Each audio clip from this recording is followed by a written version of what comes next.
Customs and Border Protection admitted to inappropriately targeting Iranian Americans and breaching agency protocol last month when travelers were held at the northern U.S. border, according to lawmakers who met with government officials about the incident. Last month, reports surfaced that Iranian Americans were detained at the Blaine crossing in Washington state in the wake of the U.S. killing of a top Iranian general, Qasem Soleimani. CBP confirmed there were increased wait times, but the agency categorically denied there was a directive to stop and question people of Iranian descent. Reps.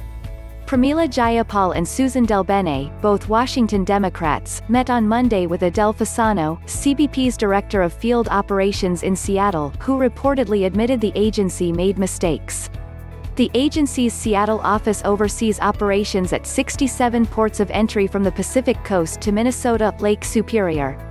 CBP did not immediately respond to a request for comment regarding the meeting or an update on the investigation. The lawmakers did not provide additional details about the content of the meeting with CBP officials, but issued statements reacting to the information they had received. For the first time, we were able to hear that there was indeed a breach of protocol and that a large number of Iranian Americans were inappropriately targeted, said Jayapal in a statement. Last week, CNN published an internal CBP memo that suggests U.S. border officers working at Canadian ports of entry were directed to detain and question travelers of Iranian descent, including American citizens. The memo said that, among others, anyone born in Iran, Lebanon or the Palestinian territories between 1961 and 2001 should be vetted, along with anyone who has connections to those countries and territories.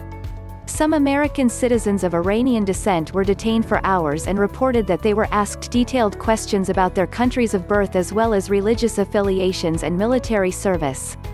Others alleged their passports and car keys had been taken by officers during questioning. For instance, Nega Hekmati said she and her family were stopped at a U.S.-Canada border crossing in Washington state for hours. As soon as they realized that we were born in Iran, they led us to the office and they held us there for 5 hours, Hekmati, a U.S. citizen, told reporters in a news conference on January 6.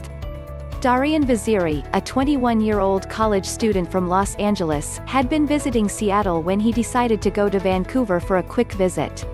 He said he was stopped on the way back into the U.S. They took us into a room, Vaziri told CNN. We noticed it was only minorities in there. As time went on, we realized it was only Iranians in there. An unnamed CBP officer also alleged that U.S. border officers working at Canadian crossings had been directed to stop travelers of Iranian descent for questioning following the killing of the Iranian general. In an email sent to immigration attorney Leonard Saunders, the Washington state CBP officer claimed that the directive was lifted as soon as it hit the national news. There are at least 2 investigations underway regarding the memo and incident last month. CBP's Office of Professional Responsibility, which is interviewing officers in Blaine as a part of the investigation, as well as the Department of Homeland Security Civil Rights and Civil Liberties Office. A top official in the CBP Office of Field Operations, Dan Tansiar, said last week, "We would point back to the previous statements that we've had on the issue, but I will say that we do not. There is no policy, there is no rule that would permit us to target or stop individuals based on their nationality alone. We have lots of facts that we have to cover, but that specific incident that you raised is under investigation and I will have to defer any kind of comment on that until that's run its course."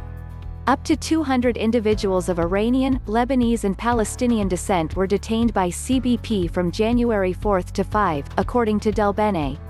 CPB acknowledged that it is unlawful to single people out based on their heritage alone.